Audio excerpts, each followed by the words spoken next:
لا والكسل كلا والبي والإبانتال. الحمد لله نحمده ونستعينه ونستغفره ونعوذ بالله من شرور أنفسنا ومن سيئات أعمالنا. من يهده الله فلا مضل له ومن يضلل فلا هادي له، وأشهد أن لا إله إلا الله وحده لا شريك له، وأشهد أن محمدا عبده ورسوله. يا أيها الذين آمنوا اتقوا الله حق تقاته ولا تموتن إلا وأنتم مسلمون. يا أيها الناس اتقوا ربكم الذي خلقكم من نفس واحدة وخلق منها زوجها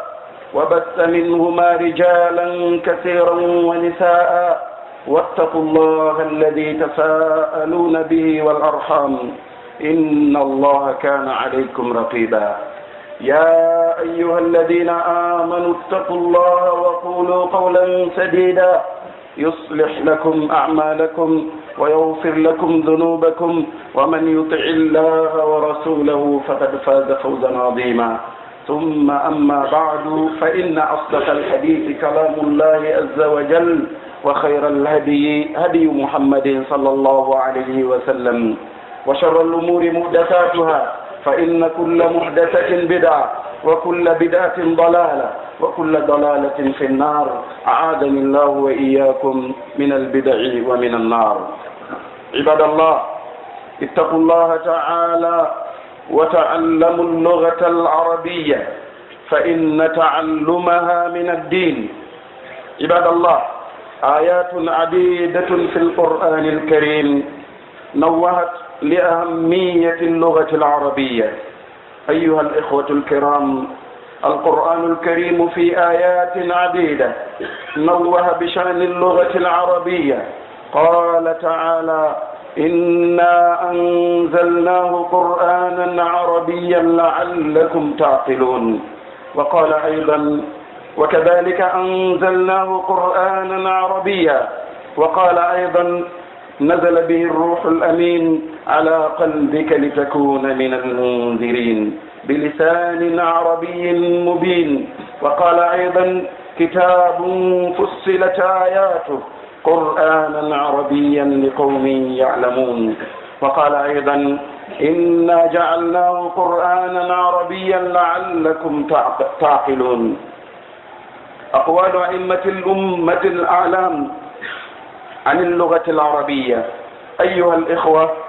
من عناية أعلام الأمة باللغة العربية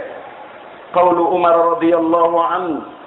تعلموا العربية فإنها تزيد في المروءة، وتعلموا العربية فإنها من الدين. هذا من الخلفاء الراشدين. قال صلى الله عليه وسلم: عليكم بسنتي وسنة الخلفاء الراشدين المهديين، عضوا عليها بالنواجذ. رواه أبو داود عن العرباض بن سارية. يقول سيدنا عمر رضي الله عنه: تعلموا العربية فإنها من الدين. شعبة يقول: تعلموا العربية فإنها تزيد في العقل. عبد الملك بن مروان يقول: أصلحوا ألسنتكم فإن المرأة نوبه النائبة فيستعير الثوب واللسان ولا يمكنه أن يستعير اللسان. وجمال الرجل فصاحته. وقال ابن فارس في قوله تعالى: خلق الإنسان علمه البيان. فقدم الله عز وجل ذكر البيان على جميع ما توحد بخلقه وتفرد بإنشائه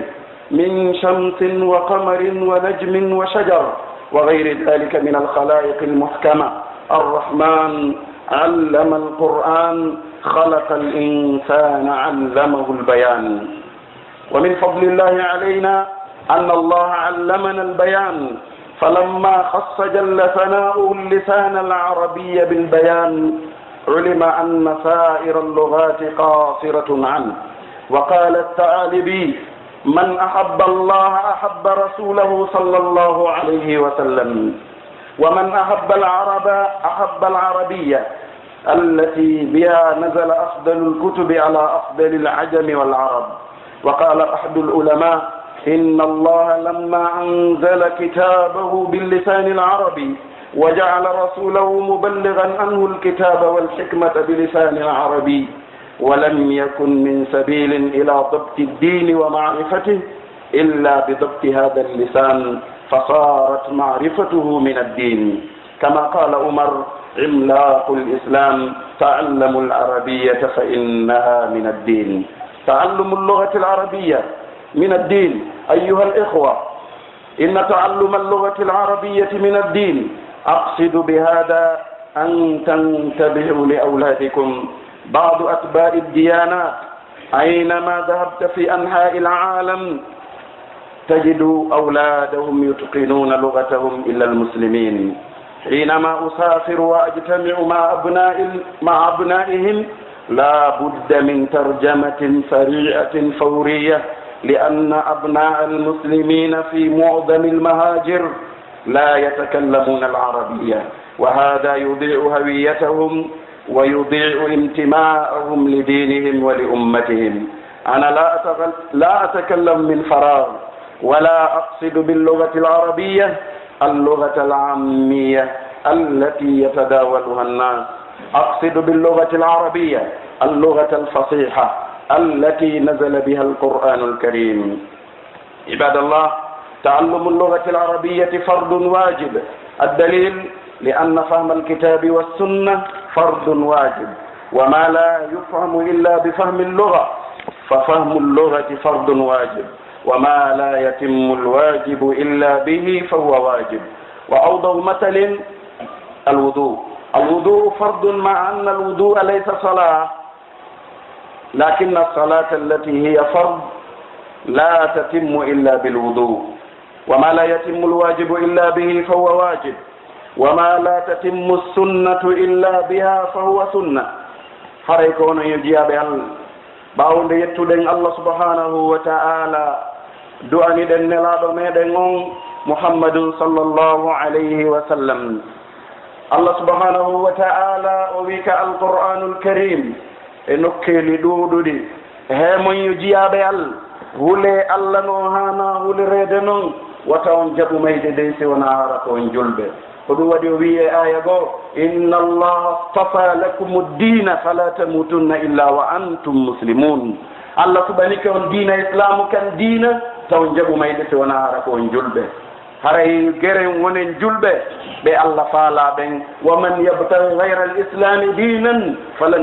فلن يقبل منه وهو في الآخرة من الخاسرين. كلا دقود كينا إسلام دينا هري وحيري وفردي إن الخاسرين الذين خسروا أنفسهم وأهليهم يوم القيامة ألا ذلك هو الخسران المبين. مفردي الآخر هري وفردي ناكو قد فرد تكاد ندو ولي فردي كو فردي الآخر ولي فردي perda hoorema perda ɓey nguurema nden hayra hay hoorema hay ɓey nguurema nden e kala ko marɗa. ko ɗum waɗi musidɓe julɓe jogitoɗen diina meɗen kan ko ɗum hanani en ko ɗum haɗuɗen wadde. o wi kadi yaygo kono jiyaɓe allah huule allah o taguɗo on immorde wonki wooti. ko onon yo yimɓe huule allah o taguɗo on immorde wonki wooti. o tagi immorde ki wonki janda makki o sakiti hakkundeji maɓɓe worɓe ɗuuɗuɓe e sonnaɓe. o lanniroy aya on kadi huule allah ande kanko allah subhanahu wa ta'ala huule allah o mo jeejindirton sabu mum jokkon enɗan ande allah subhanahu wa ta'ala emo andi ko wonɗon wowude kon. yo allah newnan en gollen ko hana gollede kon. ko wannoon kadi o wi ko onon yo jiyaɓe allah huule allah wowlon goonga. si tawi on wuli allah on wowli goonga allah moƴƴinanayi on golleji moɗon ɗin o hafranayi on bakkatuji mum ɗin. wonɗo mo ɗoftike allah o ɗoftike nelaɗo haray o malama malal mawnugal. yo allah malno en o malnana en ɓe gureji meɗen ɗin. haray ɓawo ɗum ande pewe ɗen fof ko ɓuuri yewtereji ɗin fof ko ɓuuri gongude ko daalol allah ngol. pewe ɗen fof ko ɓuuri moƴƴude ko peewal ngal nelaɗo fewni en ngal e mum. piiji ɗin fof ko ɓuri bonde ko ɗi piiji siñcaaɗi ukkitaka diina hari ɗi alano toon hanki. kala ko siñca ukkitaka diina koye majjere naɓata jommum,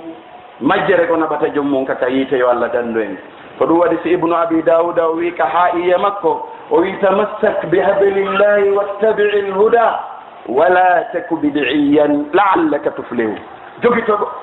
diina allah kan ɓoggol diina allah kan jogito ɗum wata jaɓu wonde neɗɗo bidiya dey no gasaka allah subhanahu wa taala malli wadin bi kitabillahi wa sunani allati atat an rasulillahi tanju wa tarda jogito diina allah kan rewira allah deftere makko nden e sunnanelaaɗo on a tonoyto a daɗay a tonoyto ka allah en toyki allah yo allah dandu en haray musidɓe julɓe khutba meɗen on ɗo hande ko yiiloto miɗo toro luɓol lan haqqillaji ɗin luɓol lan ɓalli ɗin hara ɓalli ɗin no ɗo haqqille ɗen no ɗo jentoren khutba on fi allah udditen ɓerɗe ɗen fii yo oɗo yo yaltuya futtoya ka nder ɓernde si futti ka ɓernde fere ɗen hutore mo kala men ndaara yeru ella ko mari ton kon ngera wurta wonɗo wulde on ko hannde woni premier ngargol e nde juulirde ɗo fii juulugol juma mi annda gooto mon kadi anndala bindi ɗin noon no anndi mo kala men ka woni haray jentoɗen moƴƴa wattane yilla o khutba miɗo waawi wiwde on e nder leydi ndin o heewaali wowleede fii mum ma min mi nanaali taw goɗɗo no khutba ɗum kono gila ɗo fii makko wowlete ko fii hewtiika fii makko wowle ko honɗum noon ko important nafoore ko woni e janngugol haala arabu kan nafoore wonde nden e janngugol ɗenngal arabu ngal ɗum ɗo noon no haana janngeede enen en tawru ɗum mawɓe meɗen ɓen hanki Fuuta Jalo hari khutba juma firetaake sabu yewteteeɓe ɓen fuu nanay arabu ko ɗum waɗi si ceerno ousmane kosaaɓe maaki walaw anna marifata mri'in lugata al arab tooli la yurfawli alayhim mimbaru si anndugol arab waɗayno neɗɗo fii makko towne ɓante harayno arabu fof joɗɗinte min ceerno ousmane mi waɗane mimbar mi yewta ɗon arabuɓe ɓen ɓe tawa ko goonga ɓe wawata kadi fennude ɓe wi wa shi'ru mallakani l ilahu zimamahu mahma ashata fi'ilahu yatayassaru limugol arab gimɗi arab allah eltanan ɗum jonnilan ɓoggol ngol kami faala o ko toon ɓoggol ngol yarata ɗum noon ɓeeɗo ko mawɓe fuutanino yuɓɓuɓe gimɗi yuɓɓayɓe gimɗi waɗa deftere hakkunde futoro hakkunde geeƴe e subaka wano ceerno Saadu Delen ɓe waɗi deftere maɓɓe nde ɓe wiyata chukrul ilah hakkunde geeƴe e subaka gimɗi temettati e ko fawi haray musidɓe julɓe wattanina ko ɓeeɗo tawɗen ko ɓeeɗo ñembinten wa fi dhalika falyatanafasi lmutanafisun ko ɗum ɗo ɓurondirte ko ɗum ɗo pooɗondirte ko ɗum ɗo pongondirte wattanen yilla ndondindi tawruɗen mawɓe men ɓen fuutike en fuutike a yiya jooni neɗɗo mo nanta arabu julɗo ko honno o janngirta Qur'an ko honno o faamirta diina makko kan ko honno faamirta fiqu ko honno faamirta hadis ananta arab musidɓe julɓe wattane yilla ɓiɓɓe men ɓurɓe ɗen hiɗen naati ɗe école ji njani hiɗen yoɓa jawle ɗuuɗuɗe maaya tawa on ɓiɗɗo ma waawi andema allahumma ghfir lahu warhamhu a golli a gollaali wattane yilla jannen ɓiɓɓe men ɓen diina kan so wonaa ɗum en hayri so wonaa ɗum en perdi so wonaa ɗum gaño on fewdani en si gaño fewdadima a lutti haray wattane yilla musidɓe julɓe hule allah towɗo on janngengal ɗenngal arab ande janngugol ngal ɗenngal arabu kaka diina jeya ande ayeje ɗuuɗuɗe ka alqur'anul karim ɓangini himmugol ngal ɗenngal arab ko onon yo musidɓe julɓe alqur'anul karim on e nder ayeje ɗuuɗuɗe ɓangini siyaake ngal ɗenngal arab ko ɗum waɗi si allah subhanahu wa ta'ala o wi e suratu yusuf o wi ko minen tigi woni ko tippini nde alqur'anare janngetende e ɗenngal arab no gasa on haqqilay o wayi kadi ko minen tigi tippini nde ko wano ni min tippiniri o alqur'an ko nde janngetende haala arab e suratu taha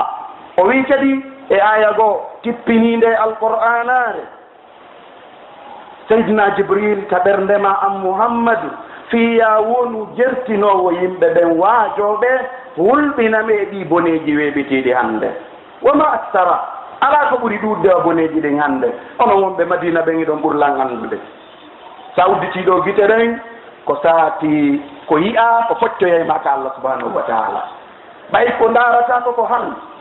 jentoɗa ko harmi ñallida e ko harmi joni sa ñallika harmi a soƴƴiri e ɗum a hirtori e ɗum a yeyi ko tawoyi Allah ko honno an e Allah warroto hasibu anfusakum qabla an tuhasabu hasbe hoore mon adon hasbede jange ɗengal arabu ngal faamon diina mon ka haray musidɓe julɓe Allah subhanahu wa ta'ala o wi ndeɗo ko deftere feññinande ayeje mum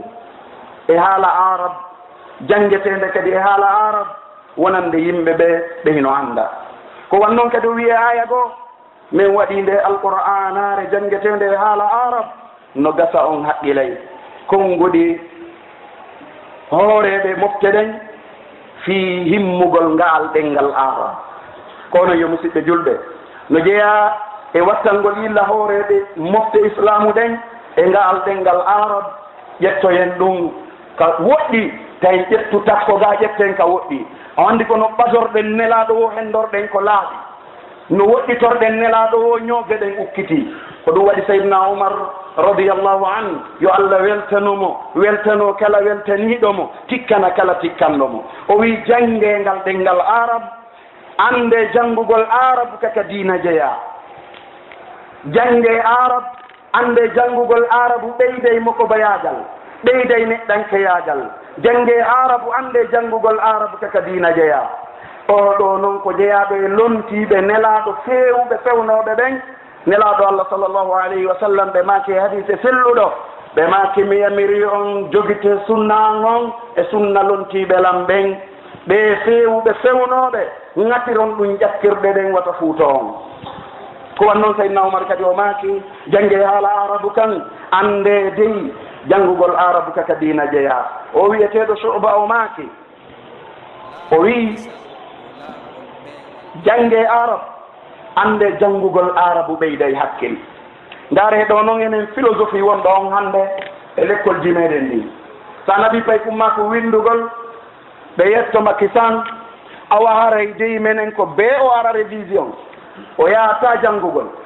helaala onon ko honɗum woni wadde mo janngude duɗal mo janngude mene nammoɗon e alluwal ɓe non pertirɓe haqqille tay ɗum townidata ɗum fof on hillinaymo nokku ngotum ko honto noon awa o hilnoto iqra bismi rabbika alladi khalaqa al insana min alaq janngu si tawi awa ko ɓe weddora gootal weddoro diina ka ɗon haray a hayrani ɗon haray a perdali Allah kadi ko ɗon wi iqra bismi rabbika alladi khalaq fa'lam annahu la ilaha illa hu andu ala reweteɗo si wona Allah ta heɓu ko jokkuɗa ko hittinɗa fi mum tawnuɗa fi mum ɓuri ɗum ɗo sina ɗum si Allah hoynima ko an waɗi walladina jahadu fina lanahdiyannahum sublana tinniɗo ɓen Allah wi min wallay wala yansuranna allahu man yansuru Allah wallay wallowo diina makko kan hiɗa wallude diina makko kan hiɗa mari ɓiɓɓe njelo ko njelo woni janngude diina kan hiɗa wiya yo Allah wallu diina kan an tigi alaka wallude ko honno kaaɗo diina famorta diina kan janngaka haray wattane yilla musidɓe julɓe janngugol arabu ɓeyday hakkil janngugol ɗengal arabu ngal ɓeyday hakkil ndaare janngoɓe ɓen ka alluje janngata duɗe ɓe janngodata telen to kala waɗɗo alqur'ana ka hoore mum on wulaali ko hunjete on wulaali ko faamete kala waɗɗo ɗum ka hoore mum e hakkiti noon hakkiti ndaare aditiiɓe men ɓen janngunooɓe ɗum ɓen ndaare jalloteli ɓay o jannguno ɗum so ari o nangi l'école ko honno wawnoo haa jooni fii makko wowlete haa darngal daro fii makko wowlete lagine ɗo kala memowo ɗo wowlay fii makko fii on ɗum ko ɗum adorante ɓiɓɓe ɓen arrisala ɓe wi ɓerɗe ɓen fof ko ɓuri jortanede moƴƴere ko ɓernde nde tawi koko moƴƴi kon adi naatude ton so tawi koko boni kon naati ton ko moƴƴi si ari raɓoto woni haray wattane yilla noon hannde gaño fewjani en haray o wiyeteɗo Abdoul Malik ibnu Marwan o wi moƴƴineɗen ɗe mon ɗen ande neɗɗo jarrabu yeeno heɓa mo o tampa o soñjo hanki ari imo laami imo mari jawdi o perda ha o luɓo dolokeke o watto yo Allah gandu en o tampa ha o luɓo mbaɗɗateeri ko waɗɗo kono neɗɗo ko o tampi o luɓota ko ɗengal ko wulira ɗum ɗon ko bee tawayɗa waɗanal ngal ɗum aray noon ngari neɗɗo on ko laaɓugol ɗenngal makko ngal ko ɗum o wiyeteeɗo ibnu faris o wii Allah tagi neɗɗanke on o anndini neɗɗanke on ɓanngilngol wono Allah wiiri noon ka Qur'an o wii ɗo Allah subhanahu wa ta'ala o adi o janti fi ɓanngilngol ngol taho ɗo yo janto kon ko o weddori tagugol ko o weddori fuɗɗugol wono nange wono lewru wono koode wono leɗɗe ɗum ɗo fof ko adi fuɗɗorde taw ko ɓanngilngol ngol e ko ina ɗum ɗo imorde taguji ñeññaaɗi o wi Allah noon ko kanko woni andinɗo alqur'ana on o tagi neɗɗanke on o andini neɗɗanke on ɓanngilngol mi jeeya e ɓural Allah subhanahu wa ta'ala ngal o waɗi e dow men nde kanko Allah o andinno en ɓanngilngol tuma nde o hertinirno kanko Allah o mo mawni jantore mum ɗenngal arabu ngal ɓanngilngol annda ɗemɓe en fof perte majje ɗenngal ɓurngal moƴƴude ngal ko ɗenngal arab ko Allah tagi ɗe ɗemɓe fof o ndaari ɓe fof o waɗi ngal ɗenngal e leydi ndi o ɓuri suɓaade ndi o suɓi nelaaɗo ɓurnaaɗo o waɗi e jeyɓe ngal ɗenngal o waɗi alqur'anul karim o tippini e hoore o ɗo nelaaɗo o wi janngeende e haala arab musidɗo julɗo so a wi a watta ngal ɗenngal ɓaawo ko an wonta ɓaawo ngaal ko yeeso wuri ɗenngal wowleteengal ka aduna ɗo jannge ka alqur'an nelaaɗo on koye ngal ɗenngal sa maayi ka ƙabru nde mum kariyama wanakir lanndoma ɓe man rabbu ko wiyata ɗon ko rabbi Allah ɓeynatama commentika feere na ɗum ɓe wiyayma ko ɓeyama man rabbu ko jaabotoɗa ɗon ko rabbi Allah si kay amane jon noon ko wan noon kadi ko ngaal wowloyte ka aljanna kala hara ko ɗenngal arabe wowlete sa jooɗike a waawali ngal ko waawima ngalɗa e ngalɗa e ngalɗa ngalɗo a waawali ngal fiyon ɗum heɓlan hoorema jaabawol ko jaaboytoɗa kon ɓay pellete a annditete Allah wi wala nas'alanna almursalin wala nas'alanna alladina ursila ilayhim min landoto nelaɓɓen sika yettinno min lando yettinaɓe ɓen e mum on jaɓuno on hutorno Allah taw en hutori haray wattane yilla musidɓe julɓe o wiyeteɗo kadi taalibi o wi kala yiɗɗo Allah o yiɗay nelaɗo Allah on kala yiɗɗo nelaɗo Allah on o yiɗay arab kala yiɗɗo arabu o yiɗay ɗenngal arabu ngal ngal ɗenngal ngal annduɗa ko e maggal woni ko tippi deftere ɓurde moƴƴude deftere e hoore neɗɗo ɓurɗo moƴƴude yimɓe ɓe hina arabu ɓen e arabuɓe ɓen haray noon musidɓe julɓe gooto e karamokoɓe wii annde tuma nde Allah subhanahu wa taala tippinno nde ɗo deftere ɗenngal arabu o waɗi nelaaɗo on yottinowo nden deftere immorde ka makko kanko Allah yottina sunna makko on e ɗenngal arabu tawi weeɓata ka faameten diina meɗen kan si wona faamen ngal ɗenngal annden ngal ko ɗum waɗi haray seydna oumar ngaari ndin ka diina o wii jannge arabu janngugol arabu kaka diina jeya annde janngugol arabu kaka diina jeya kono yo musidɓe julɓe annde janngugol ɗenngal arabu ngal kaka diina jeya mi faandaki noon e ɗum si wona fiyon watta yilla e ɓiɓɓe mon ɓen hannde ɓiɓɓe ɓen perdama moƴƴa ko waɗi noon ndaare ko bonni fayɓe meɗen ɓen ko nokkeli tati ɓiɗɗo neete o nee ka suudu o nee ka l'école o nee ka laawol no haani ko o yii kon ka suudu o yiya ɗum ka l'école o yiya ɗum ka laawol so yii ka suudu goɗɗum o yii ka l'école goɗɗum o yii ka laawol goɗɗum luutondiri ne'eteeɗo perdi ka kala o ƴettay goɗɗum ka o ƴetti wonon hannde kadi ko honto hutortaamo haray ala ka hutoraamo ko ɗum waɗi aray wattane yilla hannde alaa ko ma porɗen wanewgol ɓiɓɓe ko ɗum waɗi ndaare wattane yilla e ɓiɓɓe mon ɓen annde noon jokkuɓe diinaaji heddiɗɗin fof kala ka voyage uɗa yawɗa e aduna on tawoyɗaɓe kamɓe a tawa e ɓiɓɓe maɓɓe ɓen no waawi haala maɓɓe kan si wona julɓe ɓen kañum sa setike a yehi a fotti e maɓɓe a faalama ɓe faaminde diina kan ko bee waɗe ko bee nantinande yaawude sina ɗum faamowo ala bal enen hannde no hawni ko jooni yiyata neɗɗo hooloraɗo on ta kanko tigi o annda arabo jooni noon ɓe aynina ɓen ko honno ɓen babajo on wawata fotta e julɓe wi assalamu aleykum kayfa al-hal o ina ko ɗon noon ɗon noon on muutike ɗum ɗon no hawli taw o wuulay anglais wuulay français simo wolde français nayi oɗo aynayi français de kaka daal anglais ndayna anglais kaka daal amma arabu so wuuli a yiɗamo assalamu aleykum o wi wa aleykum salam wattiɗo hoore mum aynayi ko arabu mais ndaɗo o yuro ka pular fiyon ɗum ko gaño on animma dina maka ko on wolluma arabu ko fuyi arabu noon wona fuyi allah darata yimɓe ɓantati maɓɓe jonna ɓe wano oɗo nelas jonna ɓe wano alqouranul karim jonna ɓe wano haala wowlote kaka lahara yeesoɗalan on ko fuyi wiw ammo yiiɗa on kono fof wona fuyi ɗum waɗi haray wattane yimɓe andu kadi arabu on ko diina kan ko diina kan noon haray wattane yilla musidɓe julɓe ko ɗum waɗi haray kala kaɓe fente yew julɓe ɓen kamɓe ɓe wolta haala maɓɓe kan ɓe wolata haala arabu kan ɗum ɗo noon bonnay tigi tigi maɓɓe on bonnay ko ɓe dambiti kon e diina maɓɓe kan bonnay ko ɓe dambiti kon e mofte maɓɓe ɗen mi fandaki ɗo noon wowlugol tun mi fandi e ɗanngal arabu jangetengal ɗongal ko ngaal ɗengal arabu laaɓungal harna ammi yaw no waɗi hay e leyɗe julɓe hannde sa yeeyi a wowli arabure laaɓunde ɓe jala ɓe no sadaqa allahu l'adim hada lugatul qur'an julɓe ɓen tigi hiɓe jaltitude yimɓele si ɓe jogitaki ko ɓe jogii kon si ɗum fuuti keɓe ɓe teddirta ko goɗɗo jeyi kon koko ɓe jeyi kon ɓe teddirta sen tamodirnu waɗɗen ko allah wi kon wa'tasimu bihablillahi jami'an wala tafarraqu wala tanaza'u fatafshalu wa tadhhaba rihukum haray no naani fewndi ɗen hannde julɓe ɓen julɓe woni hannde tewu ayna si a ƴakki ko jaañe si a haykitewu ɗum waɗi haray mo kala yo darto hoore mum mo kala so hooti yo ndaaru jeɓal mum ngal allah ko wi ko alladina yastami'una alqawla fayattabi'una ahsana ko ɓe heɗotooɓe ɓe ndaara ko ɓuri moƴƴude ɓe huutoray ko yewtaa kon haray wattane yilla musidɓe julɓe e haala arabu kan ko bee ka jannge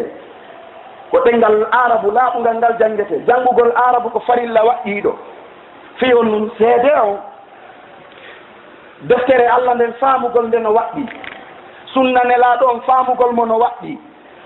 ɗiɗo faamota ko ɗengal arabu ngal faamaade jooni noon kala huunde nde tawi ko waɗɗi ko waawata timmude sinaa ɗum ɗon heɓo haray heɓugol ɗum ɗon no waɗɗi hono sen ndaari salligi naaka julde jeya kono ɓay julde sellata e ɓaawo salligi ko bee salligoɗa salligagol ngol waɗɗike jooni ɓay sa salligaake sa juuli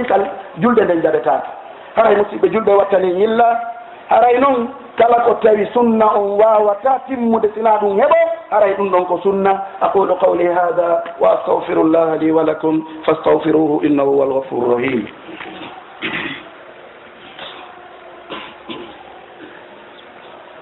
الحمد لله وحده ثم الصلاة والسلام على من لا نبي بعده عباد الله تعلم اللغة العربية فرض واجب على كل مسلم وكتب عمر رضي الله عنه إلى أبي موسى الأشعري أما بعد فتفقهوا في السنة وتفقهوا في اللغة العربية وعرفوا القرآن فإنه عربي اللغة العربية من ثوابت أمة الإسلامية لا يمكن أن يتخلى عنها بل إن تعلمها واجب على كل مسلم لأنها أداة الدين ولا يصل الإنسان إلى فهم هذا الدين فهما صحيحا إلا عن طريق هذه اللغة الغراء فهم الدين لا يكون إلا باللغة العربية بل إن أبا أمر بن الألاء قال لعلم العربية هو الدين بعينه فبلغ ذلك عبد الله بن المبارك فقال صدق. قال ابن القيم الجوزية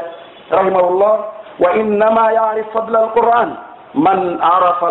كلام العرب. قال ابن تيمية رحمه الله فإن اللسان العربي شعار الإسلام وأهله واللغات من أعظم شعائر الأمم التي بها يتميزون. أيها الإخوة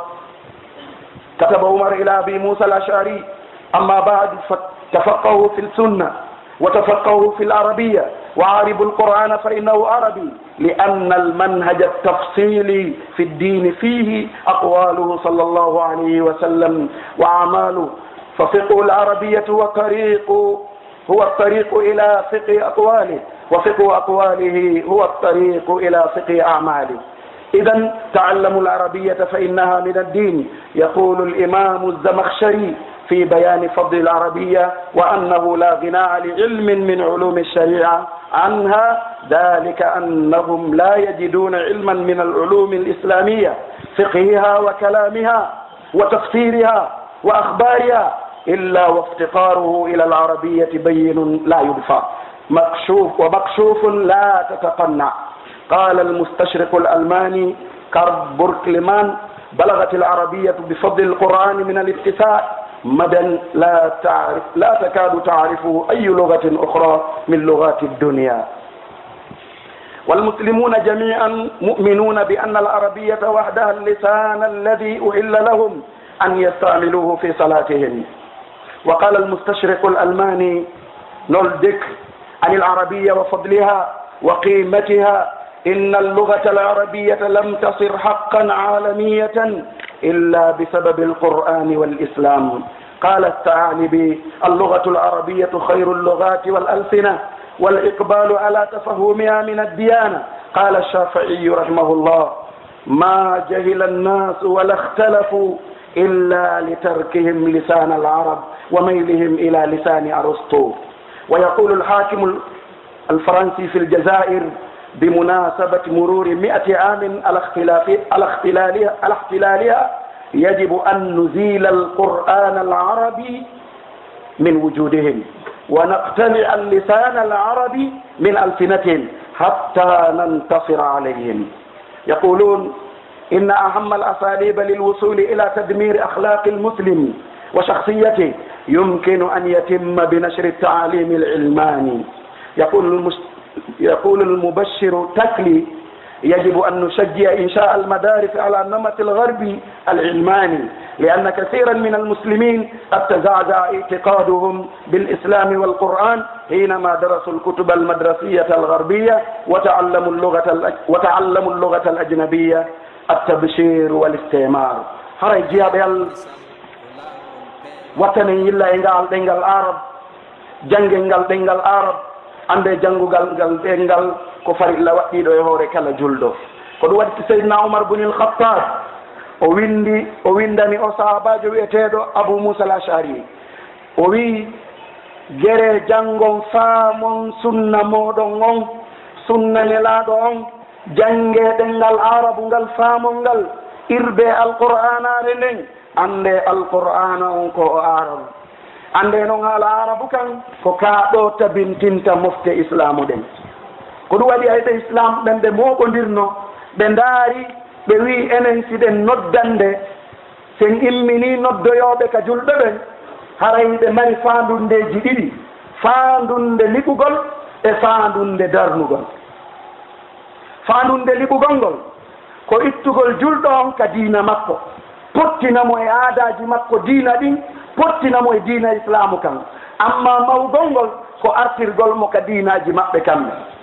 ho waɗa o on tigi hooloɓe hande buyi no hooli heferaɓe ɓen ɓuri ko hooli julɓe ɓen. Allah wi noon: lan tarda anka alyahudu wala nasara hatta tattabia millatahum. alyahud e alnasara ɓe yiɗatama ha jokka diina maɓɓe kan, hatta tattabia millatahum, ha jokka lawol maɓɓe ngol. hande o yii ɓe ɓoori rewɓe men ɓen fof, sukaɓen fof ɓe yuppi tuuɓele maɓɓe ɗe. mo yiɗa wono yewde tumbanno kaleji, yuppuɗo tuuba ko honɗum gayna, hay dogudu o wata sara ɗiken, wona fi o darto. rewɓe ɓen ɓoorite, jawle ɗen accitama e yimɓe ɓen, sawuji ɗin fof feeti. hande kadi goto tefa e diina, yimɓe diina ɓen waɗama pukkalaji, ɓe anda hay fuu ɓe faamaɓe sina. joni noon sa maayi hiɗa faala yo ɓen juule, hiɗa faala yo ɓen du'anom, mayɗo e men wo sago mum kaka juulirde naɓete, sago makko ko imamu on tigi juulatama. joni noon imamu noon kañum yo waɗi ɗum. haray wattane ila musidɓe julɓe e hewti nokkugo no anini. julɓe ɓen wata wonde ɓawngal ɗengal arab, janngugol arabu no waɗɗi e hoore kala julɗo, ko waɗi ko ɗum woni ala diina kan haray noon neɗɗanke wawata hewtude faamugol diina Allah kan faamu selluɗo si wona o rewa e ngal ɗengal arabu o janga ngal o faama ngal so wawa rewirde Allah no haandiri faamugol diina kan wawata wonde si arabu on tawa ko ɗum waɗi o wiyeteɗo aba amri ibnil ala o wi ñande goye mo yewta o wi ngal gandal arabu ngal ɗengal arabu janngugol ɗum ko ɗum tigi woni diina kan ɓay ɗum wowlama yeeya hewti ndi ngaari diina wiyeteɗo abdoullahi ibnul moubarak o wi wallahi ko goonga goɗɗo wawata faamude diina kan ko faamali ɗengal arabu ngal ndaare seyde mum hay sa wi a traduise a janngi français wawni no woodi mooji ka arabu ɗi ala ka français hay abcd mum on alphabet on no ɓurdi ɗen ɓurduɗe ɗon ɗe ala to been wattane illa janngen ɗum janngendiɓe men mo kala men si woti hannde yo ndar programme mum so wona ɗum galle maɗen accete juuleɗe sine bala darna e juulirɗe wa honɗum si tawi a accaali juulooɓe a accaali janngoɓe ko darnuɗa juulirde nafata a jannude ɓe no ɓuri a darnude juulirde nden ɓay kamɓe si ɓe janngi ɓe ɗaɓɓay ka ɓe juulata ɗon haray wattani no jannen yimɓe ɓen ko ɗum waɗi ibnul qayyim zawjiya ɓe maaki andata ɓural alqur'ana si wona on annduɗo arab ibnu taymiya ɓe maaki ande ngal ɗengal arab ko ngal woni mande islamu nden e yimɓe islamu ɗen ko wan noon kadi haalaji ɗin fof ko ɗum ɗon ɓuri mawnude ko haalaji ɗin ɓuri mawnude e mandeji moftali ɗin kala yimɓe ɓe ɗengal mum muti haray ɗen ɗon montama e société o ko ɗum waɗi sen jeri arabu iwi haray hande kadi ko ɗum woni julɓe ɓen montama e nder société o ko ɗum sendidirta yimɓe ɓen ko ɗe ɗenɗe ko ɗum waɗi musidɓe julɓe janggen arabu faamen ɗum laawol rewetegol sensité diina Allah kan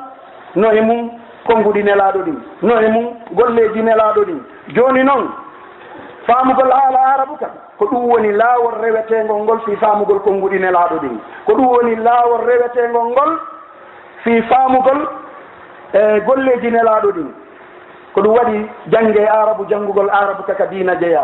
hara hewleteɗo imamu azamakhshari o maaki fi ɓangingol ɓural arab o wi ala e gandal jangetengal e gande islamu ɗen so wona no haton jineɗen ngal arabu ngal ko be ngal jange ko ɗum waɗi si a ndaari siko tafsir si a ndaari siko firo qur'an si a ndaari ko figu so a ndaari ko hadis kala ka yiltorɗa a tawa hiɗa haton jine faamugol ɗengal arabu ngal fiya faamu ɗum ɗo ko ɗum waɗi be jangen ɗum ɗo joni noon en yii ka fewndi yeetelam mo wiyanaka goo ɗiɗi tati nayi joyi ko honno on hewtini royte sappo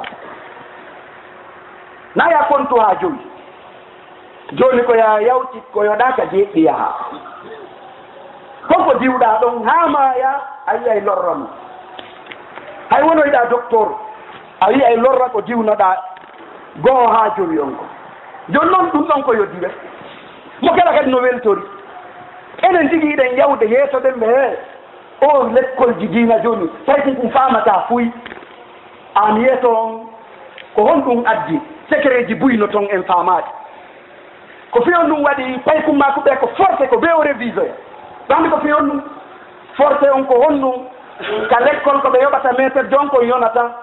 métre jon yoɓeteɗo 600 000 si ɗuuɗi ha 1 million hiɗen anndi joddi suudu ka fewndi hiɗen anndi hiɗen anndi joni noon ko honno o warata so addi pay koye révise pay kum kala addi 1000 francs si mo mari 70 élèves mo kala addi 1000 francs mo mari 70 000 par jour ɗum waɗi mo hittini yo yahay ka révision ɗon ɓuri yo yahay ka jande programme o par ce que o hennoto ɗiɗa o heɓata l'école hay gooto yoɓowomo 70 000 par jour o heɓata ɗum kono ka révision emo wawi révision on kadi na révision fiyo faame ɗum kadi mi andina komi jannowo l'école noon ina fiyo faame ko wona révisé de ko 1000 francs on no hendore révisina mo ina janngo ko ɗum men jonnata ka compo ka évaluation ko ɗum ɓe jonna ɗon oɗo o jannga o faama on noon sika so révisinnomo ko janngi kon fof o suɓoya noon e nder ton hay so sattinaani kono ara oya rewtike fof haray maaluma toon heddike ka hoore joni noon nanon jannoɓe l'école ɓen hiɓe an ko ɗum won toon ko ɗum waɗi forcé ko ɓe yaha awa jande nden latine gilandema janngunoɓe ato 2006 ɗen ka français e ka arabe fof no yeehi gila 2006 heeɓi 2016 kende ɗen fof fus fi honɗum a dankaki ɓe si ɓe dankaka ɓe watta doole maɓɓe ɓen fof toon aray tawa pay kuma ko noddat maître mbiɗo fala yidde kum pay kuga ko yalta kum ara okkamo ɗini maître jo on ittali ko o yawi noon o gottane layille makko nani moƴƴa o ina o yawtunga mi wallede o yaa dare murandi ko ɗum bonni piiji ɗi si tawno joni ka enseignement no yoɓede ɓuri wonɗo yoɓede fonction ji heddi ɗi yimɓe ɓen iwayno ka fonction ji ya ka enseignement kelduɓe ɓen onon tigui ɗo gandi ɓay ko julaɓe makitiji kelduɗi ɗin ɗo ko mbuuɗi kelduɗi kadi heɓata makitiji kelduɗi sa itti seeɗa iɗa andimo seeɗa ko jelu heɓa awa kadi to ko noon woniri toon kadi haray koye watta yilla tawi sikkudey hakkille noon ko poore won sa pooɗi pooɗo sa pooɗi juutay haray wattane yilla piiji buyno nder toon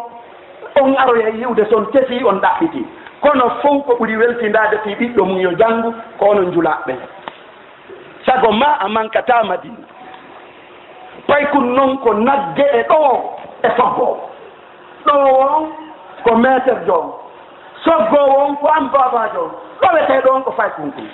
jonon sa noddiɓe he min ala on tan heyo hattu kot min mi jayntaw ñande o ñande perdingol men tan tum o tigi ndaari ñalli udditali ko heɓoyta ɗon kon si ɓiɗɗo ma on boni ko heɓuɗa kon wattata kon ko boni ɗon wawa ko ɗum waɗi be wattane yilla ɗum jokke ndaare mawɓe men ɓen ko waɗi enen en bonali a yahi ɗo ha Amérique si biro ma noddima wi miɗo faalama artay ko fi hon ɗum wat ɗum ko ɓay kamɓe ɓe jaɓano seedude e ma ha yurmede nden woni hakkunde mum an noon tigi tigi anda ɓiɓɓe ma si cause anangimaɗa embouteillage a ari ɗon ha 21 heures ndeɗata ta koyɗani 6 heures inna simi dawali kadi mi hettota 6 heures kadi a ɓorike koye immaki a anda koye koye andama dimanche kadi sa ñalliti ko yaadu denna booji e feeraji fiya on yiitata nde ñande kadi wiya noon miɗo newde ɓe ko goonga ɗa newde ɓe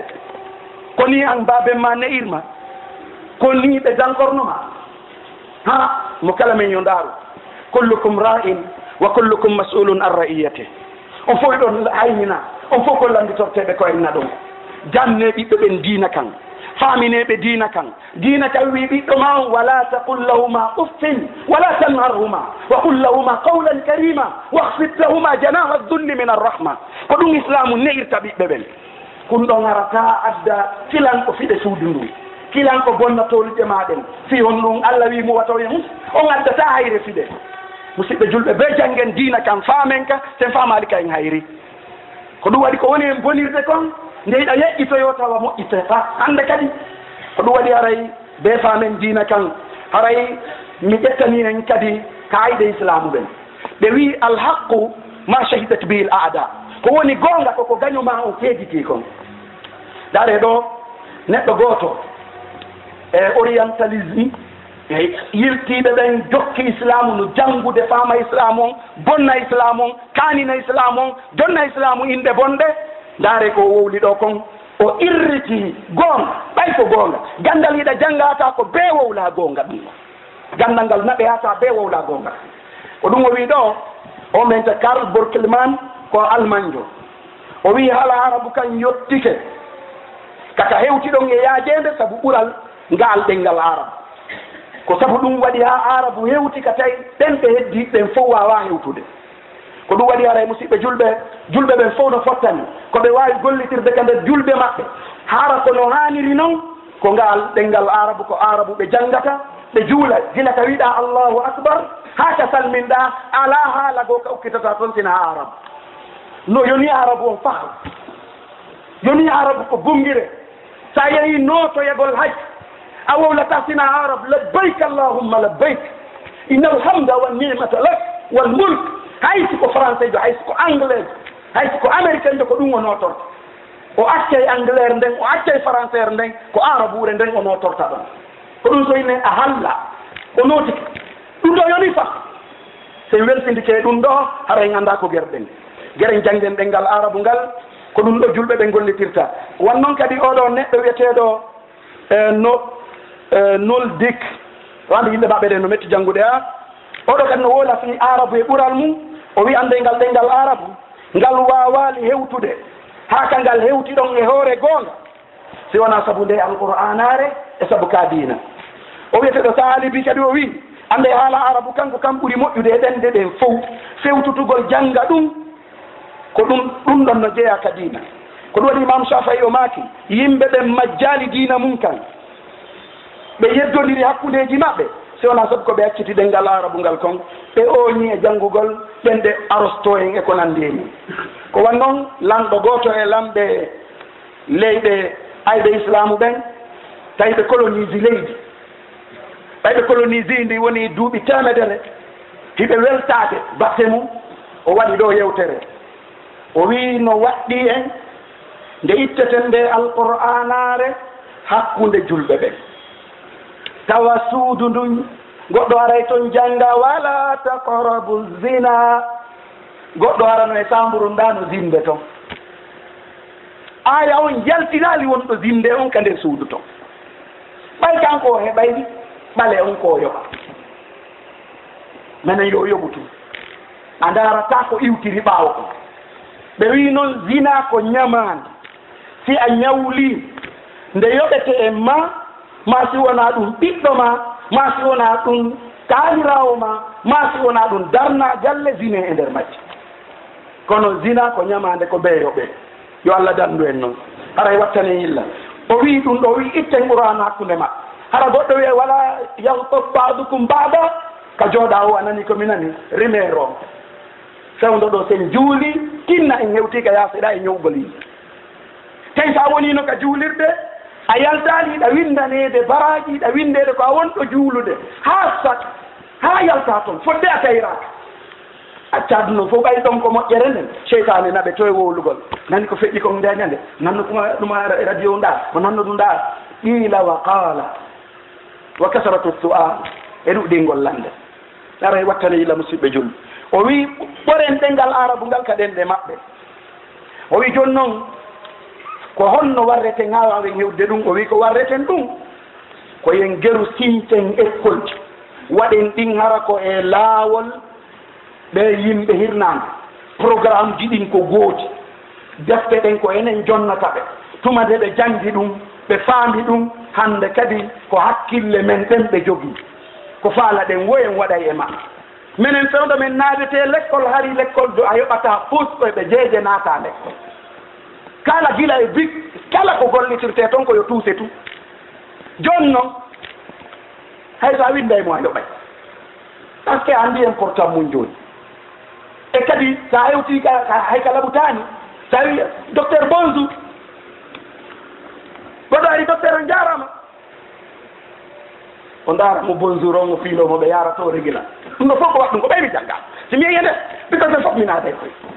o naadi koye fof gokkoye ɗon hay heɓali golle tan ayi martali ko ɗum waɗi haray musidɓe julɓe wattane yilla o wi sen waɗi ɗum en foolayɓe sen waɗani ɗum en wata folde ɓe haray noon oɗo hutuba ko fandora ko fi en andu important ngal ɗo gandal arabu janngugol ngal ɗo nafa ko woni e mum kon haray e wattane yilla no jeeya e huppaji ɗiɓe ƴettuno fi loyngol diina kan no jeeya e mum ɓorugol rewɓe ɓen no jeeya e mum ndaare kala yeeyowo ɗo joni e publicité um makko kum ko diwo ɓooraɗo watte e makkum ko marchandise yeeye no fof ko jeeya ɗum e ko bonnata diina kan ɗum ɗon fof no waɗi ko yaltinta rewɓe ɓen wona noon yo wowle par ce que sa wowli on tigi sutti mettude enni mo juuri noon wela himo mettude oyno oɗo feeti kono no woodi njuuri ndi wela njuuri waɗay ndi jommum maaya naata yiite ndin na juuri noon sitta a mettude tawi maaya naata aljanna a mettude njuuri maaya yaha yiite njuuri goono toon ko yiite aljanna ko howira ko welɗi ko mettuɗi ɗi yiite ngen ko howira ko welɗi ɗi joni noon ndaaru ko on ɗum faalaɗa salama ko sekk ko kalifu ma haray wattere yilla musidɓe julɓe darten hasbe hoore mon adon hasbeede ande malakul mawti yawti buyi yawti e yehi waroyi buyi o yawtoye kadi buyi fi warugol e ñenen haray wattane yilla ande noon ko woni joƴuɗo ko on neɗɗo hasbuɗo hoore mum aɗo hasbeede o jokkini wonki makko kin ko nafata kon aɗo perdude haray musidɓe julɓe wattane yilla ko ɗum ɗo woni ɗenngal arabu ngal geren ha janngel ngal geren ha faamel ngal allah men torike ma faamin men ngal ɗenngal arab allah men torike ma yiltu julɓe ɓen ka diina maɓɓe ɓe faama diina maɓɓe kan ɓe jannga diina kan rabbana atina fi dunia hasana wa fi l akhirati hasana wa qina adaba annar ربنا لا تسلط علينا بذنوبنا من لا يخافك ولا يرحمنا برحمتك يا أرحم الراحمين يا رب العالمين اللهم احفظنا من فوقنا ومن تحتنا وعن أيماننا وعن شمائلنا ومن أمامنا ومن خلفنا برحمتك يا أرحم الراحمين يا رب العالمين اللهم اجعلنا من الحفاظ القرآن اللهم اجعلنا من الحفاظ القرآن اللهم اجعلنا من الذين يتبعون سنة نبيك محمد صلى الله عليه وسلم اللهم اهد رؤساءنا اللهم اهد رؤساءنا اللهم اجعلهم هداة مهتدين اللهم اجعلهم رحمة لأمتهم ورحمة لمواطنيهم برحمتك يا أرحم الراحمين يا رب العالمين اللهم من أراد بنا سوءا فرد كيده في نهره واجعل تدميره تدميرا عليه فاشغله بنفسه اللهم من أراد بنا وأراد بالمسلمين والإسلام سوءا فاشغله بنفسه برحمتك يا أرحم الراحمين وآخر دعوانا أن الحمد لله رب العالمين قوموا إلى صلاتكم يرحمكم الله لا والكسل كلا والبي والإبانتال